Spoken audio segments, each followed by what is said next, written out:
We're going to go ahead and get going here. Hey, everybody, I'm Caleb Gwerder. I'm with Washington Farm Bureau. Andy Junkin has joined us once again tonight, and we're going to be talking about the work-life balance on farming, especially when you're bringing that next generation in. This is brought to you by the Washington Farm Bureau and the Young Farmers and Ranchers Committee within our state. I'm the Young Farmers and Ranchers Coordinator, working with a lot of that group across the state and trying to expand it. So if you got any interest, please give us a call and we'll be sure to get you involved. And then Andy Junkin is joining us from Iowa again. Go ahead and introduce yourself, Andy. My name is Andy Junkin, and I help stubborn farm families work better together. That's it. That's good to hear. And that's exactly what we're here for. Andy has put together a program. It's called the Coming Home to Farm online course. It's all about succession planning with the next generation. And he's hooked up with us here at Farm Bureau, and we're providing this online course. It's about 10 hours long for each of your family members to join. If you want more information on it, you can find it on our Washington Farm Bureau website under the Young Farmers and Ranchers page, and you'll be able to follow the links to his website where you can access that course.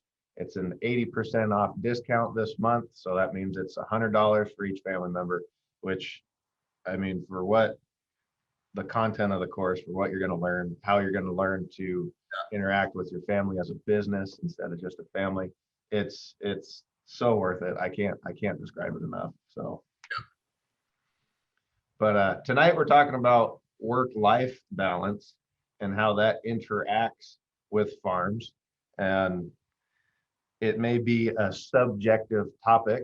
Everybody's work-life balance is different, and it depends on industry, commodity, time of year, season, etc.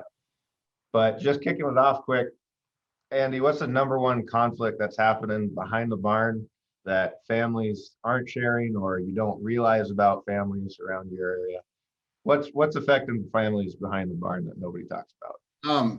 I think it actually came across in a survey in Minnesota with large herd dairy operators. And I was really surprised to see it. It was actually the conflict between generations as to work-life balance.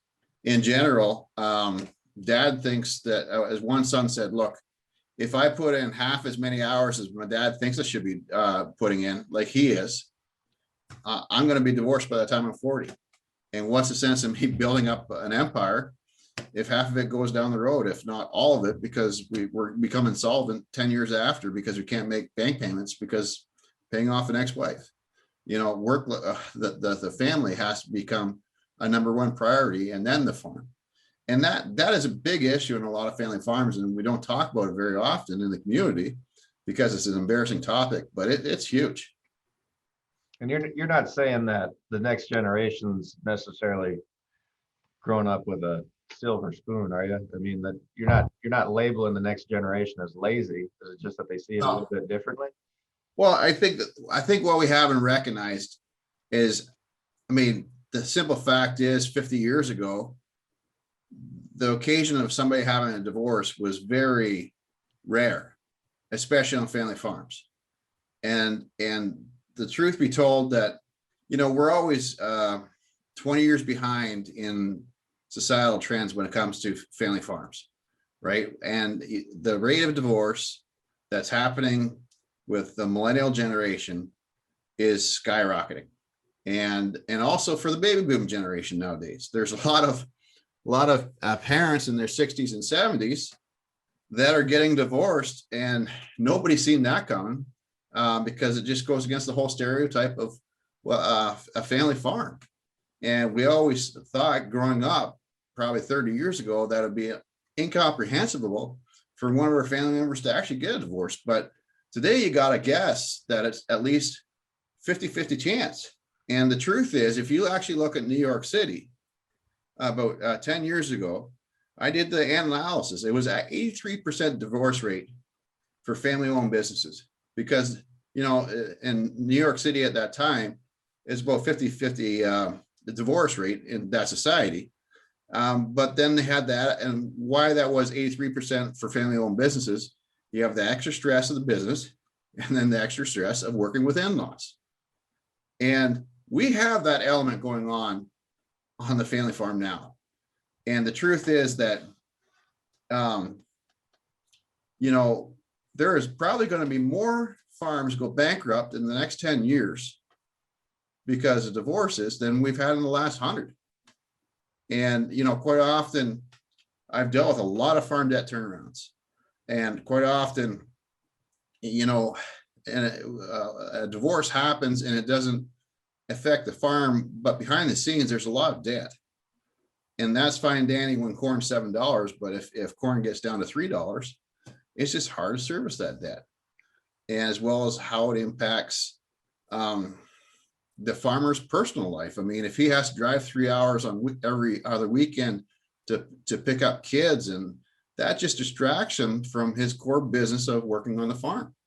And it just is a huge distraction that and that causes a lot of depression, and just really doesn't create a profitable business, as well as what we want in the family empire. So Right. yeah, divorce is a huge problem for the millennial generation that we really haven't addressed, but work-life balance has got to become a #1 priority. You just can't put in, you know, yeah, absolutely. So when it comes to work-life balance, everybody's got a different schedule. I mean, every farmer is working long hours through the day, Yeah. sort of thing. How are you making sure that your family is healthy and the situation there is healthy as far as relationships, and you're not dedicating too much time to the farm? Well, I think the thing is that we've got to look at, you know, when I criticize the people, I mean, it's just by my nature, I look down on people in New York City. Forgive me for that, but that's just where I'm from. That's, you know, but the thing is, they have learned over the last 20 years how to do a better job with work-life balance. You know, there's a lot of successful entrepreneurs that, you know, 30 years ago, they would have worked 80-hour weeks, and in order to build up a business, and their family life would be a secondary priority. And at some point in time, work-life balance became more of a priority as they seen their friends around them have divorces and lose the entire businesses as a result. And so, you know, we got to really look at what these, I mean, you look at Silicon Valley, if you go to a conference there, as I have, and when you go to the lobby to have a coffee, they're not wanting to talk about shop. They want to understand from other CEOs as to how they're figuring out this work-life balance, because for these guys, that is their key concern.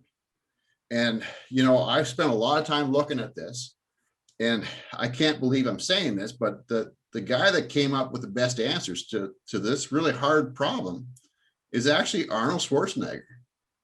And Schwarzenegger, he says, you know, you got 24 hours in a day.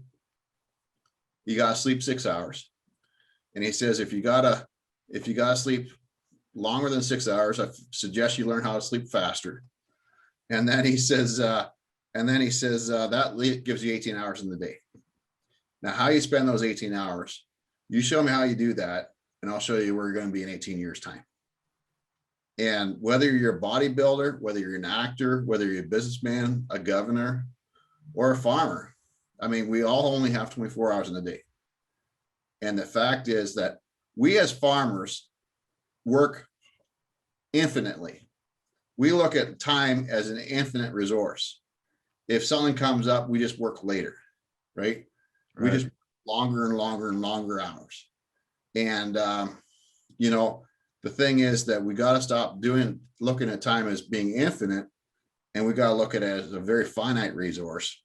And we got to get better at planning, you know, in the forthcoming day, how are we going to spend each hour? Now, there's always going to be fires that pop up that you have to deal with, but it's important to plan that and schedule time so that you can deal with those fires, because whether you have a software company or whether you have a farm, I mean, it's the same principles. There's always fires that pop up that you can't anticipate. But if you got to make sure that you're spending 80% of your time doing 20% of things that really matter to make your business successful, as well as doing that with your family. You got 80% of your time focused on those 20% of things that really matter, that makes a family successful. And time management is the key answer to everything. Right, right. That's good. So talking about this, I mean, every farmer thinks they got their schedule down pat, and maybe they don't think they have any problems. Do you have an example as far as maybe a family you've helped in the past with this type of situation? Yeah, I mean, the one that comes to mind the most is actually a buddy of mine. This is back 13 years ago when I was starting to do what I do. And he's a buddy of mine, and he and his dad, basically between the two of them, that they milked 400 cows.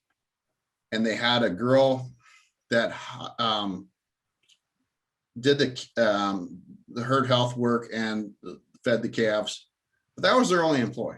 And between two guys and their wives, they milked 400 cows, which is in Ontario like unheard of. Yeah, and that's impressive. Usually you need a few more employees. Those guys went like, and they also farmed 1,800 acres of crops on top of that. And then it was crazy the amount of work that they put in. But the thing is that they were just known as go kind of guys. And my God, they had the best shop parties. I got to tell you, like, they were a lot of fun, but they worked hard and they partied hard. Oh, yeah. Right. So they're my kind of guys. Right. So I was in the guy's wedding party. Well, so we were pretty close. Anyways, he calls me up one day and he was just shocked because his wife had just driven down the road and down the laneway. She said she was leaving. She had packed up the car and the van a few times, and she had threatened to leave a few times, but he got to the point that he didn't believe her. And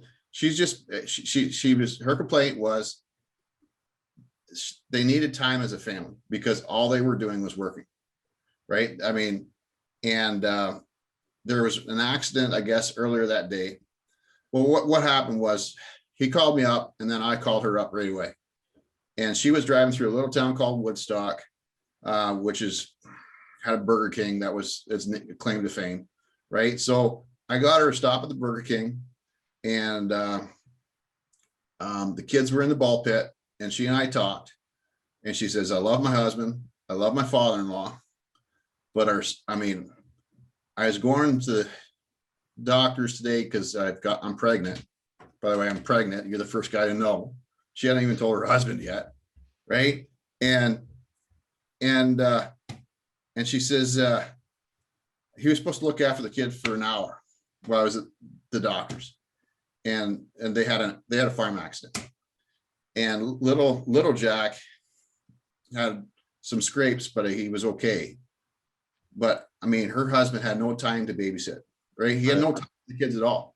He hadn't had a meal at the farm at their kitchen table except for Thanksgiving and Christmas, and barely had time for that.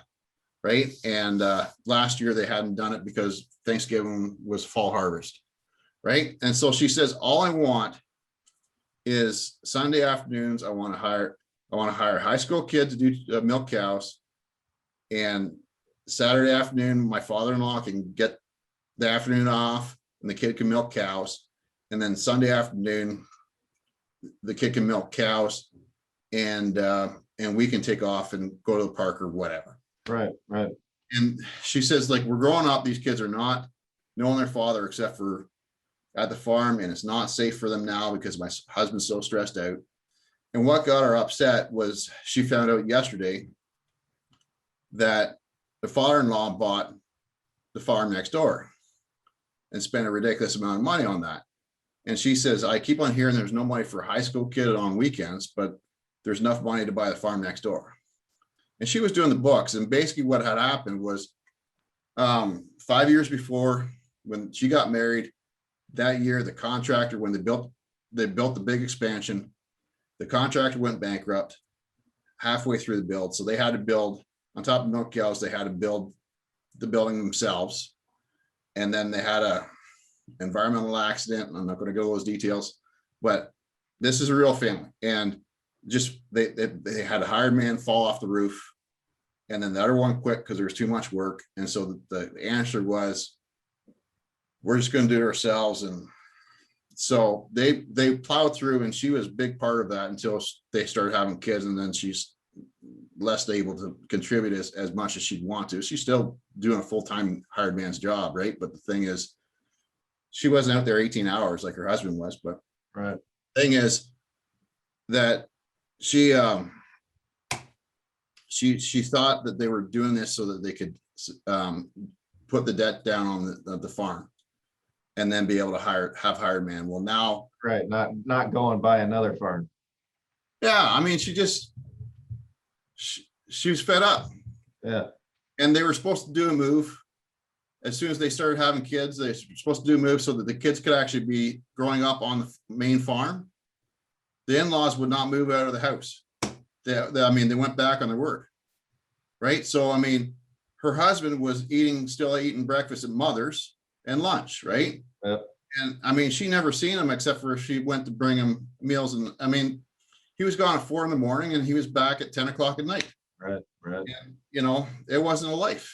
And she says, this is crazy. And so she was driving to her mother's place, which was 5 hours away in Kingston, which is a city in Kingston. And so I sat down with the father, and we'll call him Jack. That's not his real name. And what will we call?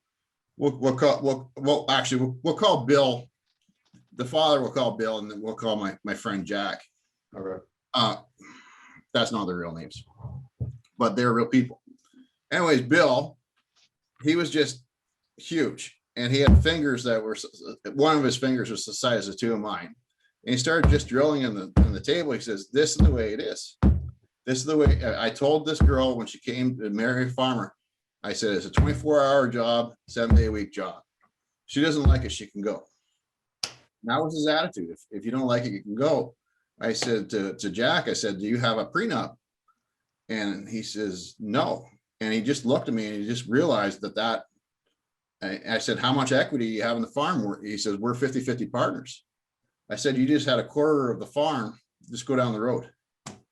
And you guys are strapped for cash as it is. This farm's done. Right. And then the old man just looked at me just like with a deer in the headlight stare. And then he started crying.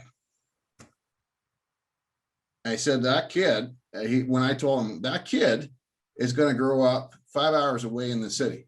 He's never going to farm. Why the hell are you doing this if you can't pass on the farm to the next generation?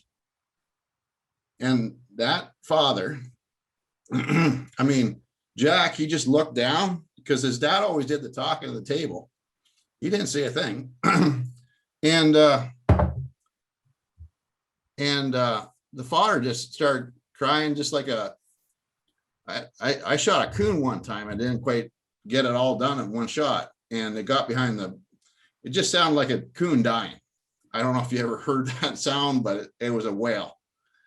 And he said, after about a minute, he says, I'm going to miss that little guy. And I guess the father, he always took the kid in the tractor whenever he could. And he just loved being around that 4-year-old. And the whole idea of that son going down the road just was more than he could bear. And so, from that moment, I just said, the only problem you guys have is work-life balance. And the fact is that you're too damn stubborn. You're not listening to her needs, right? And you got to listen to each other's needs. You not just talk, you got to listen to what your daughter-in-law has to say. Right. Let's listen to what everybody needs. That's right. We got to brainstorm a different pattern. So what we did was we got them to switch houses, right? Because Jack was living 7 miles down the road. Well, the parents could live 7 miles down the road. And so the kids could grow up on the farm. And then she made breakfast for her father-in-law. Basically what happened was Jack would come into the house, and before with his mother's, he would watch half an hour of Wheel of Fortune, and then, basically waste an hour a day watching television while he's having breakfast at his mother's place. Well, now when he came in the house, he didn't have a television at all. He spent it playing with little Jack, right? And he played with those kids. And then they had a deal so that the phone was shut off between 9 o'clock to 10 o'clock after he was done chores, and nobody was to disturb him. They were to spend an hour playing with little Jack. And then 3 o'clock in the afternoon, if they weren't doing silage, same deal. They played ball with them in the yard and nobody would look down on them. Right. And the thing is that Jack still was working 14-hour, 16-hour days, but he was able to carve out a couple hours to spend with his kids. And then he came into the house before doing the night rounds and spent an hour with his wife in the hot tub. Right. Just, it was time management. And, for that family, we hired a hired man, and it was like pulling teeth to get the father to actually take a Saturday afternoon off. I had to actually go out and force him to get on a motorcycle. He had a motorcycle he used to ride when he was a teenager. He hadn't done it for so many years, but he told me that Christmas that was the best summer he ever had. He actually went, I think, 5 or 10 times. He said it was the best time we ever had. Got a hobby. Well, the thing is, he got cancer too, and he died that February. And the thing is that all he had done for 30 years was work his butt off. And then because we forced him to better manage his time, he was able to find some time to be able to take off on a couple of nice summer days and go motorcycling that year. And he said, that's the best year I've ever had. And he thanked me. And so the thing is that you never know how things are going to go. There's more to life than just work. Farming is great. These guys still worked hard. My buddy Jack, not only did we get him focused on spending more time, the right time with his kids and his wife, he's better spent time with his business. I mean, he was doing a terrible job with herd health, right? Because he was always so busy doing everything else. Yep. We forced him to sit down for half an hour and look at the computer. And his dad always criticized him for looking on the computer. Well, that's where the management is. But it's because we applied the 80-20 rule. And so what I'm trying to say is that within the farm family, the first couple of years that you're working with the next generation, right? You got to establish a criteria for how you guys manage time. And it's got to be managed like money. We got to have a language within your family where you look at 18 hours a day and you figure out how you're going to do that, how you're going to spend your time. And you make it a priority that every family member gets 10 hours during the course of the average week that they've got to spend doing something other than farming, Right. like riding a motorcycle, right? Or it might be going and singing in a church choir. And, I had a family where the father wanted to sing in a church choir, and well, his sons thought that was silly. But it doesn't matter. The thing is, you got to respect what your other family members want to do. I mean, for Jack, he had a little girl. He started taking the girl to figure skating. Well, Bill didn't think much of that. But the thing is that little girl, that made her day, right? And, Of course. and I think that we got to prioritize these things. And if you want to have a really successful business and a successful family, we got to get better at time management. And during the first couple of years that you're coming home to the farm, instead of arguing about it after the fact, like passive aggressively, we got to get better at budgeting our time up front. Mm-hmm. Mm-hmm. And that family's still farming today? Yeah, I mean, obviously Bill passed away. But yeah, I'm on the phone with them a couple times a year. I just seen last week that they were building a chicken coop for the kids, right? I mean, they're happy. They're actually happy, and they've told me that several times. Good. That's good to hear. So transition a little bit here. And I've actually already heard this from a few of our members who aren't necessarily full-time farmers. They might work for a fertilizer company or have a job off the farm. If someone's going to choose not to take up your course or not hold a couple meetings with you, what's a few practical things? What's a few takeaways they're going to get? Well, I mean, just for tonight, there's 3 things I would recommend just off the top of my head here. And one is the first on Monday, you got to plan the next week. Okay. You got to sit down for 20 minutes and you got to go through the priorities for the week and who's going to be doing what on what day, right? It's just simple as that. Now, it may rain on Thursday when it says today that it's going to be nice. So you got to have a plan B as well.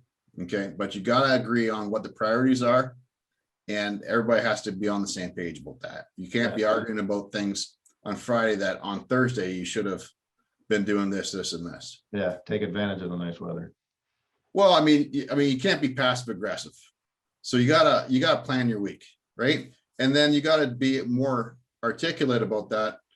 Do it at sunset. I always recommend having a phone call, whether it's with your three-way call or four-way call with all your partners at sunset or at the end of the day. You guys decide what time. Basically have everybody set their alarm on the phone for 2 minutes before that call. And then everybody gets onto a conference call.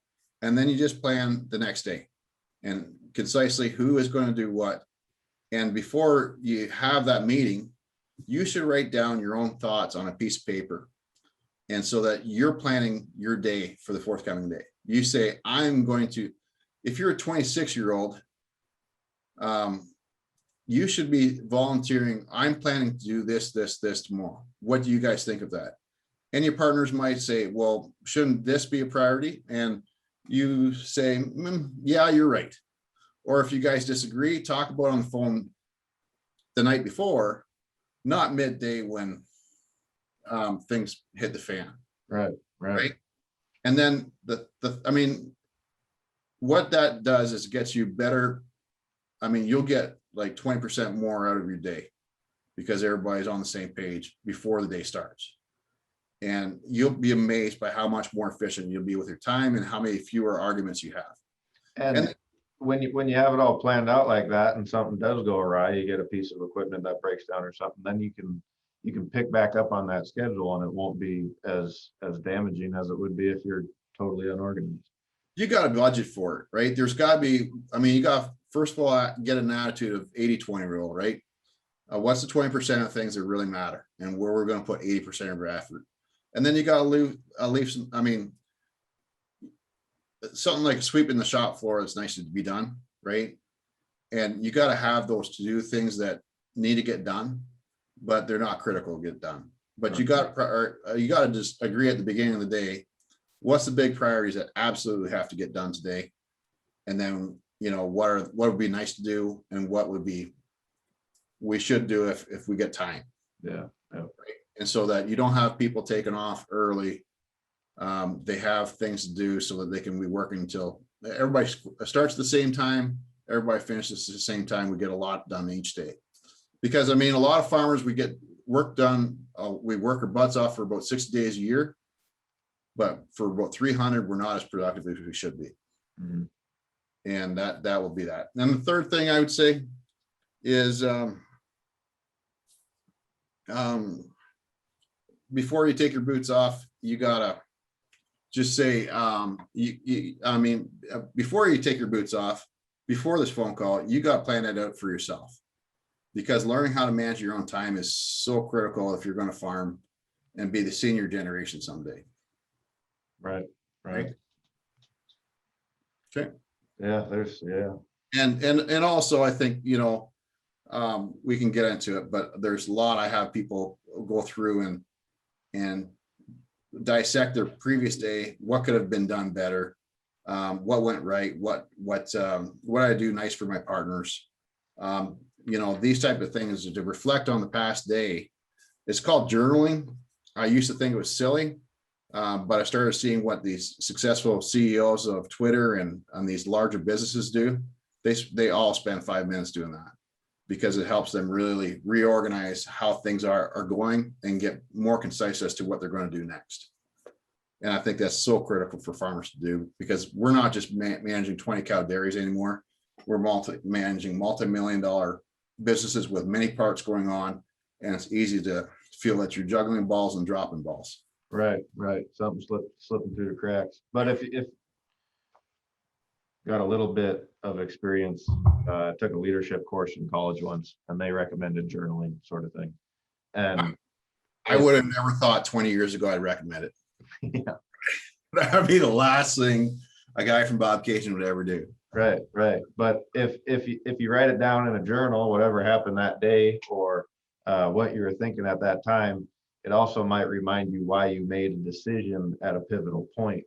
and make you feel better if markets change or something like that.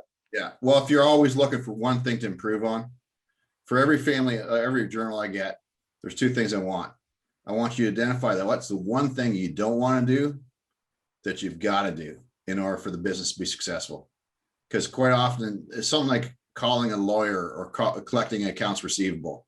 You don't want to do that. And those things slip between the cracks. But if you have to deal with one thing a day, you'll have 365 things that get done that should get done. And because you have to cross it off the next day, right? Or else whatever punishment you have for yourself. Right. Second thing is learn from one of today's mistakes. What could we have done better? And then as part of the Monday morning meetings, you identify one of those 7 things and say it in a constructive way. Okay, guys, in the future, I think we should be doing it this way. And if your partners come to the table at the same time, you might have 4 partners. That's 16 improvements to your operation if you have 1 meeting a week, a month, right? Right. Those things compound to make your farm so much more productive. And right, definitely necessary. So if a family farm signs up for this course, and this is something that you're taking them through in depth, each one of them, to make sure that they know what's going on for the future. Yeah, I think it's, I mean, that's the whole purpose of the course, right? I mean, succession planning has always looked at that last 2 years before mom and dad retire, basically, or die, right?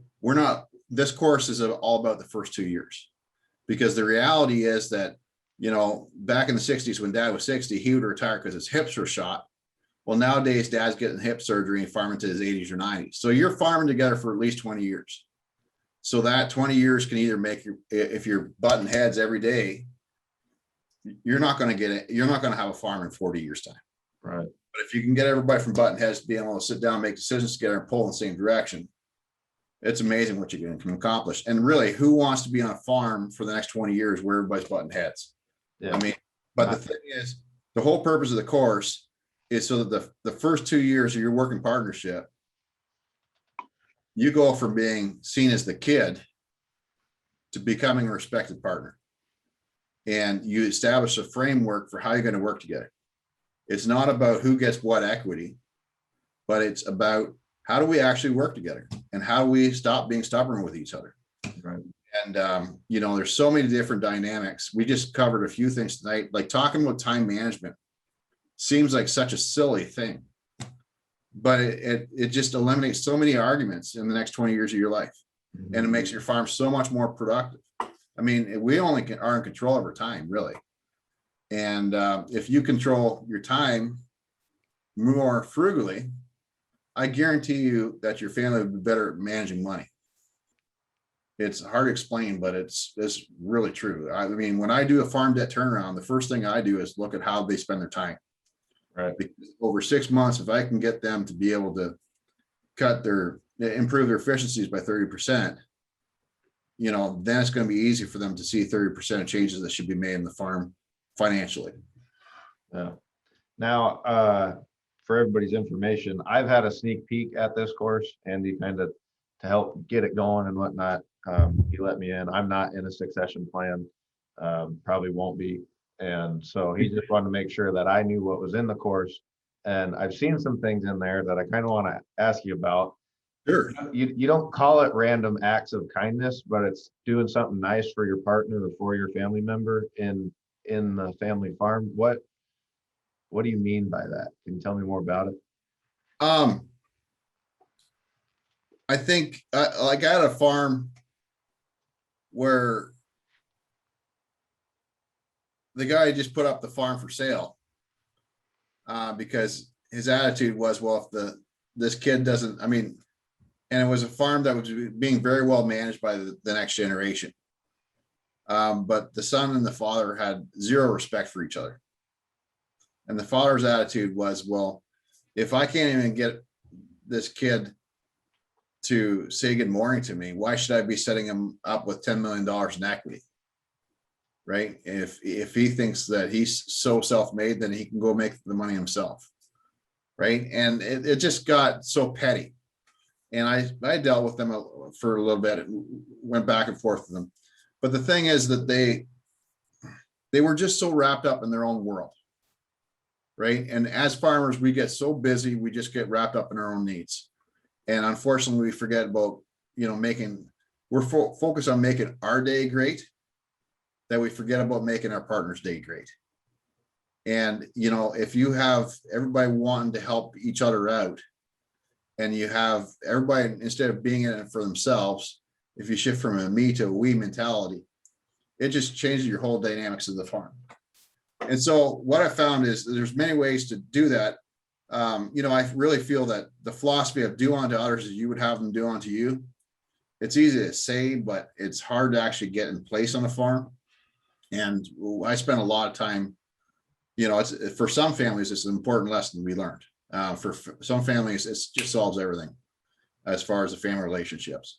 But being able to write down in a book, at the end of the day, what did you do for your partner that you didn't have to, but made his day? If you have to write that into a book and with a different answer every day, you'll be I had one guy, he said like 3 weeks ago, my son would walk over my body if I was dead, right? Or dying, right? He said this week, he walked across the yard and helped me hook up a wagon. He would have never done that. And for that father in that situation, he took that for sale sign off that $10 million property. And, they're working really well together. They've gained respect for one another. But, it's respect is a huge problem in a lot of farms. And this idea of journaling, there's just so many different ways you can go with that. And I never thought it would be important, but I've seen it just transform so many different farm cultures. So when I sit down with a family, I'm able to, and a son or daughter that are coming home to the farm, every farm family, I'm going to have different recommendations because they're going to have different weaknesses they got to turn into strengths. But if you can identify the weaknesses that a family has up front and over 2 years turn them into strengths, the next 20 years is going to be fun farming together. Everybody's got 5% about them. A lot of the families I work with, they're really good families. They just got 3 or 5% of the personality characteristics that they've got to tweak in order to turn turn them, those pet peeves don't cause you to be like, have a stone in your shoe and cause you to go lame. Right. Real quick, I just want to let everybody know, if you have questions or anything about what we're talking about, maybe a situation that you got going on, go ahead and go to the Farm Bureau Facebook page and direct message us. That'll keep some of the privacy up, so it's not a conversation happening in the video if you want to keep some of your stuff private. And then I've got that on my phone, and so I'll keep monitoring our Facebook chat, and we can get some of those questions integrated into what we're talking about here. But Andy, I know you also talk about, and this is always stereotyped across the industry as far as the role that women play when it comes to farming, but you talk about the relationship of daughters and dads in your course, and I think you go into some detail about it. But when it comes to the first few years coming back, usually it's always dad's say or dad's way sort of thing. But why is it important for, no matter the son or daughter coming back them first couple of years, why is it good for them to learn to manage themselves instead of always having dad manage them? Well, I remember, I'd really like to talk about a little bit about the chauvinistic paradigm that we always see on a lot of farms in a second here. If you can make sure to follow up on that. Yep. Just the top of my mind, it was a male, so we'll just call him Henry. And basically he had milk cows for 10 years. They did a big barn expansion the year that he came home. His dad basically walked out of the barn. He had the veterinarian set up the protocols for the herd. And basically Henry did exactly what he was told to do by the veterinarian. And there's a lot of farmers that second guess the veterinarian's advice, and sometimes that works, but a lot of times it doesn't, right? Yeah. And so Henry just followed the vet protocols, and did whatever the vet said, did whatever his nutritionist said, and that was it. And he did a really good job. He had a really, top producing herd. And the thing about Henry was that, which was his strength, was he did what he was told. But the problem with Henry is that he did what he was told. And the thing is that every morning at 8 o'clock, when he was just finishing up milking, his dad would come in and he'd have a list of things to do. And then if dad didn't show up with a list, he referred to his dad as a walking task list, right? I mean, really the only time dad talked to him is when he had wanted Henry to do something, right? So the thing is that Henry's dad had a heart attack and was in the hospital, and there was hay to be cut, and Henry didn't think for himself that, we should be cutting hay. And his siblings came home and they were like, why should we be splitting our farm instead of 5 different ways, one way, and giving, Henry this $10 million estate? If he can't manage the business, he's going to go broke. Right. And the whole fault is that Henry never learned to think for himself. And something simple as coming up with a task list might seem simple, but it's a big problem. And there's a lot of farmers that they get into a rut that they just learn, if you want to farm with dad for the next 20 years, you just do as you're told. But then when dad passes on or is no longer running the show, things fall apart. And then you lose your confidence. It's like Tiger Woods swinging a golf club. You think that, hey, that looks easy. If you're the golf caddy, hand him the clubs.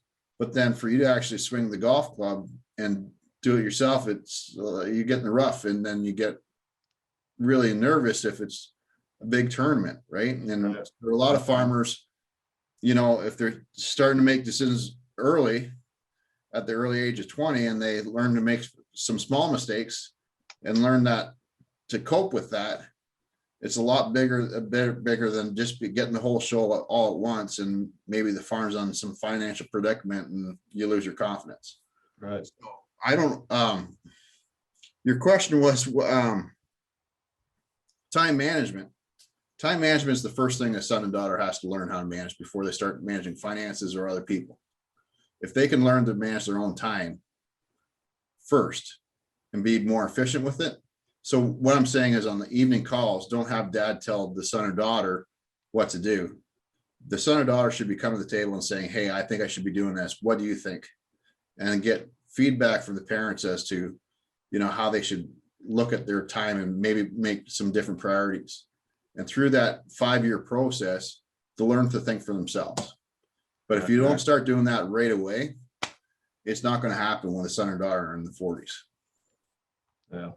Be more proactive about what needs to be. Some things like that people don't understand about how that takes 5 years to train. There's a lot of things like that. How to buy a combine or buy equipment, that takes 10 years to learn. And quite often dad goes to the coffee shop, he sees a combine on the way home. Son sees a combine show up in the yard. Well, he had no part of the negotiation, no part of the financing. Mm-hmm. And then at the age of 45, they're buying a piece of equipment for the first time. They get nervous and overwhelmed. Right. Things like that you never think about. So that's part of the course too, is identifying what are the 10 areas that the son and daughter have to learn that are really critical to long-term success. And a lot of these jobs, like buying a combine or negotiating financing, that isn't taught early enough, right? Because it's seen as, a more senior job. Well, it's important that they learn that. They should come along with you when you buy the combine and observe what you're doing. Right. Too often we're not doing that. So yeah, well, you had a question there, and then we got to talk about chauvinism before we close here. Yeah. But what was the question you had on your phone? No question had come in yet, not that I've seen come up. So okay. Well, we were talking a little bit about just the dad-daughter relationship coming back to the farm. Yeah. And everybody thinks that, or assumes farmers are male, but that's not even close to always the case.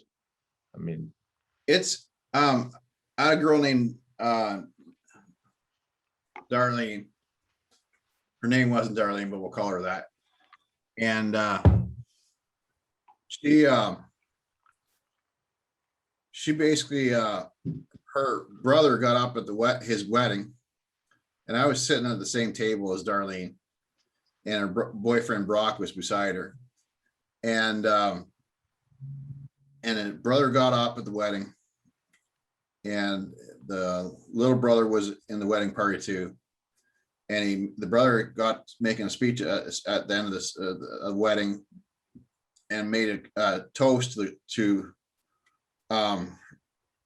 Mark and the crew, right? And she looked at me and she says, "I'm the crew," and she just lost it. And just before that, we had gone with a bottle of wine, and she had it was supposed to be her second glass of wine. She says, "No, my grandma's here. I gotta behave myself." Oh yeah. Right.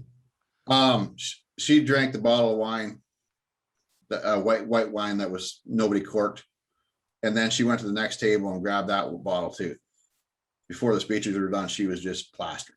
Mm-hmm. And I heard the whole story. And basically, what had happened was that she was home farming for about 4 years. They had to buy a new milk tank because that milk tank that she had was overflowing. She had improved production by about 15%. And she had done a really good job with the calves too. Like, she was a good herds person. And she basically was doing all the work. Her two brothers were basically glorified shop mechanics who really hated cows. But the dairy was where the money was being made on that operation.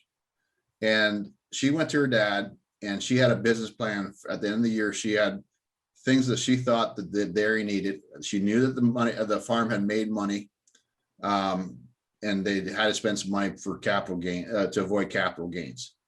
Well, she gave it the sheet of paper. She had spent hours on that plan, and her dad looked at it and put it in his pocket, and apparently he lost it. Yeah, went through the wash machine. Yeah, and the thing is, the next a couple of days later, when she asked her dad about what her plan, what he thought of her plan, he says, "Oh, there's no money for that." And then later the day, that freaking combine shows up, and she's like, "We don't have enough acres to justify a combine." Right? That's not the future of our farm. The cows are. Right. And she was upset, and he said, "Well, I talked to your brothers, and that's what they want to do. So I got to support your brothers in what they want to do." She says, "What about me?" Right. And then she went to see her mom, and she thought her mom would have her back. And her mom says, "Oh, Darlene, you're probably going to get married to Brock, and he's got a bigger farm than us. So you could go make decisions there. Right. Just this Christmas, don't rock the boat." Mm-hmm. And Darlene was like, "Pardon me, if Brock wants to come work for us, he can. Right. But I am not leaving here. This is my farm as much as it is my brother's." And her mother looked at her and just laughed. Wow. And she had been busting her butt. I mean, she probably put in more work than her two brothers combined. And the thing is that's what all came out in the wedding. She got in the lobby, and some things were said that should have been said. And basically I said, "Darlene, you gotta focus on the sin, not the sinner. And the sin is that you are not included in decision-making right now.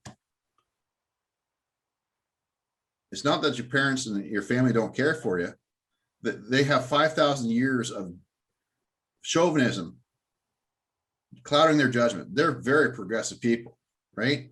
I mean, the father was wearing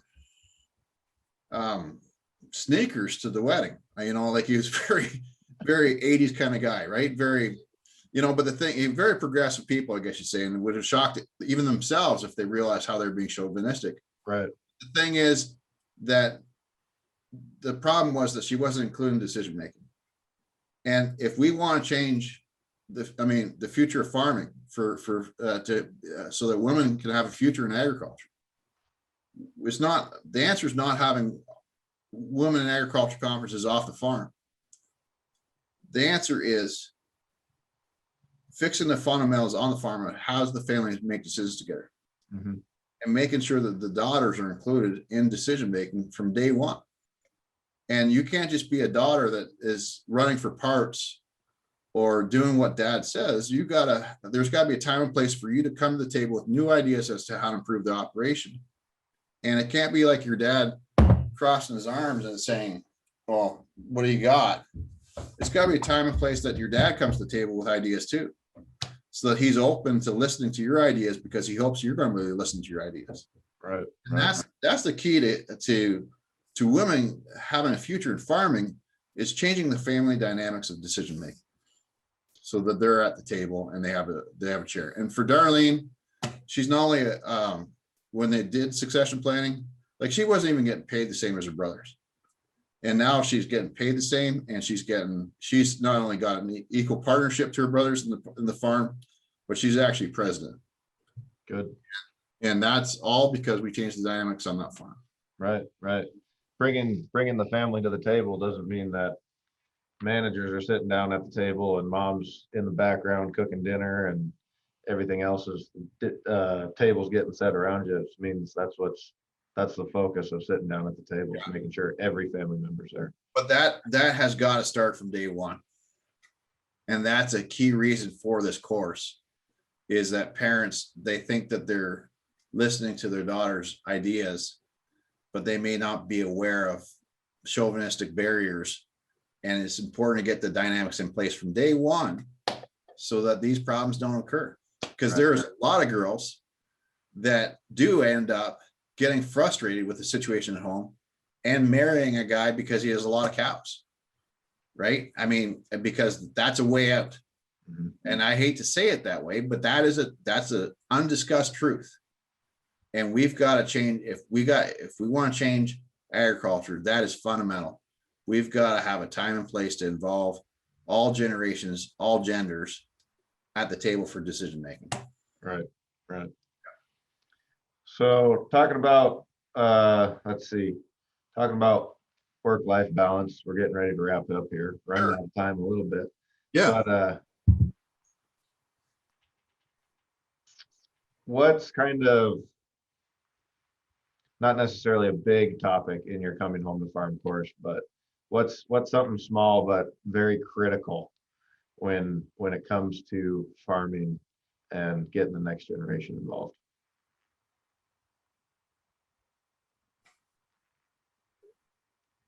Very small, but very critical. I would say just simple ideas. You know, when young lads come home from agriculture college, they got 1,001 ideas. And the first couple ideas, usually parents really go out and embrace. They might even buy a combine or farm, do a barn expansion, because that's what the kids want to do. They don't want to say no to the kids' dreams. Even if it doesn't cash flow, I've seen it happen a lot of times that, you know, like I've seen fathers, you know, be passive aggressive about a decision to buy fertilizer instead of using manure that's sitting in the holding tank, right? I mean, I've seen that happen, that parents will do whatever they got to do the first couple of years because they don't want to say no to the kids. But at some point in time, that switches, right? And for me, it was day one, my dad plowed down my crops because, you know, my uncle said that my crops are going to make more money on an acre than my dad was going to make off the whole farm, right? But the thing is that at some point in time, with every family farm, whether it's idea number 1 or number 111 or whatever, the thing is, there's going to be a suggestion for doing things different that is perceived as criticism of past management decisions. And here the parent has spent their entire life to build up the farm to give to their kid on a silver platter. And the farm might not be perfect, but it's there because some good decisions were made in the past. And here the parents, I mean, the kids taking that silver platter and just basically trampling on it and saying, Dad, I'm smarter than you. And one of the biggest issues we have in agriculture is the attitude of I'm smarter than you. And in order for a business partnership what happens is that if the son says black at some point in time, Dad will see it as son being critical of past management decisions and get very hurt by those suggestions because he sees it as a criticism.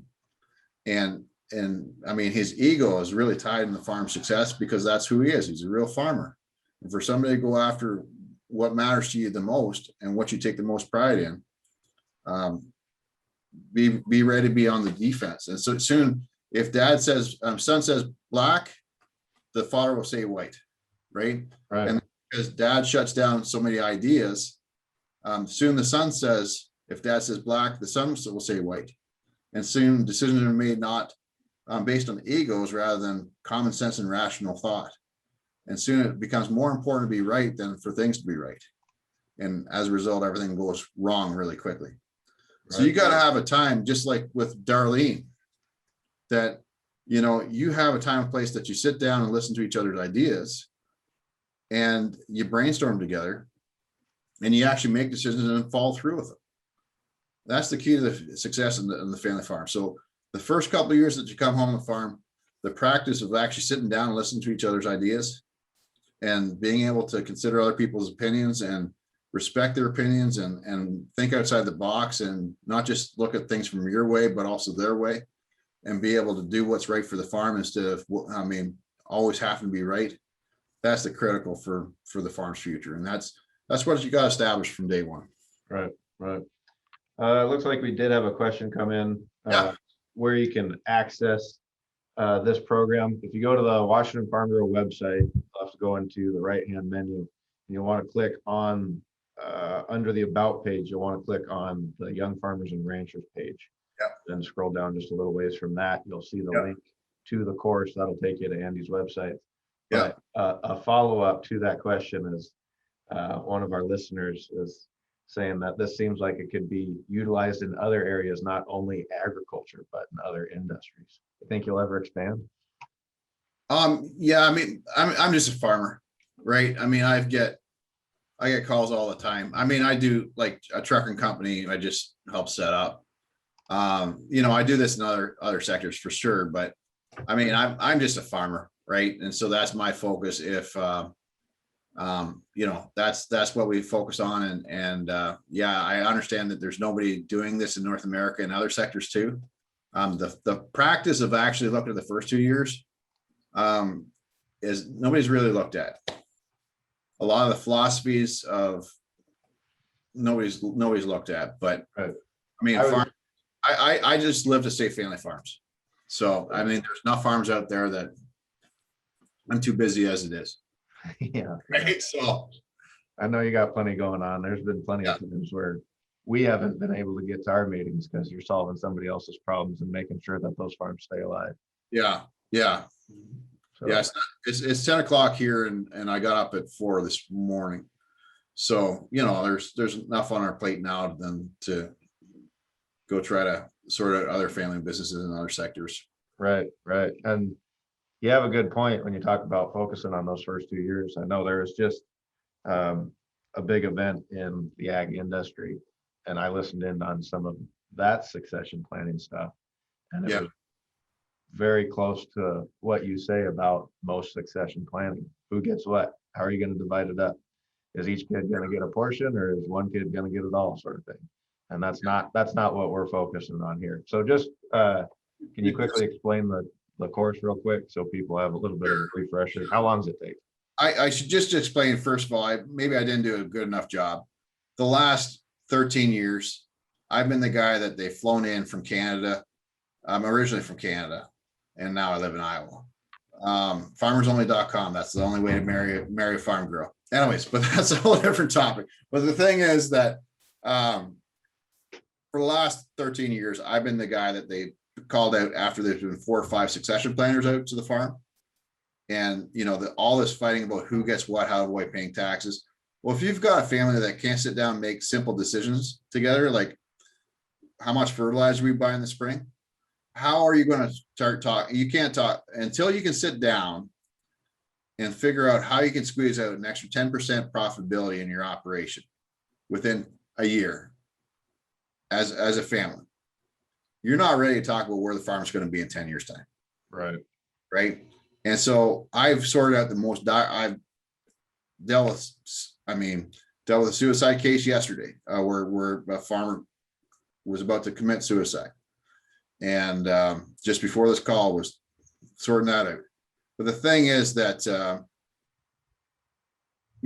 I've been dealing with the most dire, getting everybody from button heads and pulling the farm different directions to getting able to get everybody sitting down and making decisions together and get everybody pulling the same direction.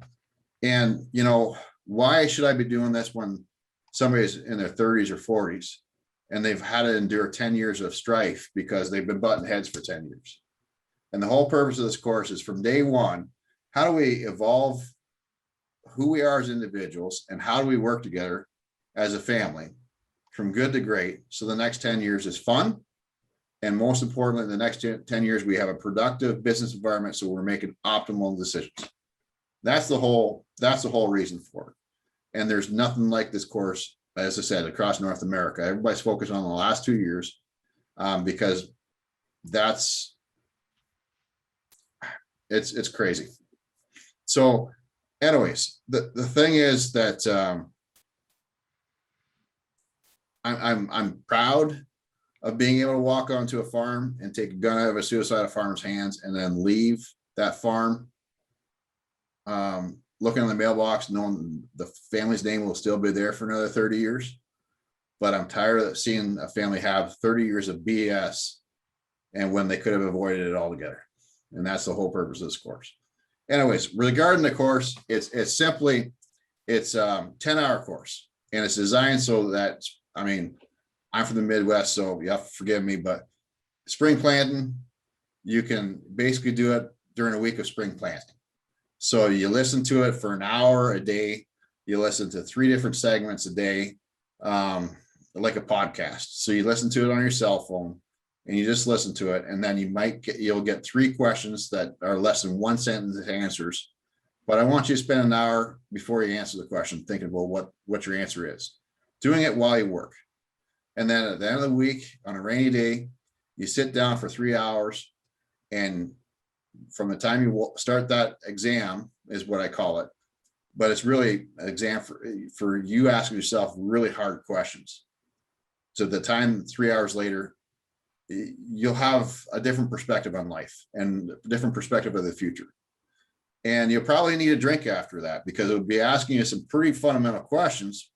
But the thing is that it's better for you to ask those questions and get them answered than to have a lot of unanswered questions for the next 15 years. And then what I'll do is I'll sit down and talk to you about what your answers were, and we'll identify where are the problematic areas that could be a problem in the next in your family partnership. And we'll sort through as to what you can do to prevent these issues, these problems from being issues, and how you need to evolve from good to great, both in how you guys work together and just you as a person. I mean, where are your weaknesses? What do you have to work on to be a better partner, and than anybody would want to work with, and work out the rough edges. And so we have that discussion. Then we have a family discussion after everybody's gone through that same process. And we just kind of chart out in an afternoon what the future is going to look like. And what I suggest is that you go through this for 2 years. And after you put in 5,000 hours, 10,000 hours, your family decides, but you get a number as to how many hours you put into the farm. Then you do succession planning. And the succession planning that you do is not, we're going to give you 25% equity. You just clearly get defined, okay, over the next 20 years, if I put my efforts into this operation, how do I earn my way into the business? And that's a completely different philosophy, but that will prevent so much headaches for you, because you've got to know, if I'm putting my shoulder into this 20 years from now, am I going to just have to split everything with my 6 siblings? Or am I going to be earning, if I grow this business by 3 times, am I going to be earning a percentage of that growth? Right. And, that's a second part of this course, but, we can have that conversation after, but clearly charting at the beginning for the next 2 years, before we have that conversation about you becoming a partner, what do I have to do? And how do we have a really good partnership? And that's what this course is about. Good. Got to respect people's times. We're going a little bit over. What's your final piece of advice for this segment? The first 2 years is so critical in establishing a working partnership with your family. Everybody thinks it's going to be sunshine and unicorns, and this course is like a prenuptial course, like you'd have before you get married, and this is before you get married to the farm. That's the only difference. Everybody has anticipation it's going to be sunshine and unicorns working with your family because you guys get along so great. It's good for you to understand where are the possible landmines so that 2 years from now, you can say the same thing, that you get along so great and that you really enjoy farming with your family. As far as from tonight, the lesson is simply time's money.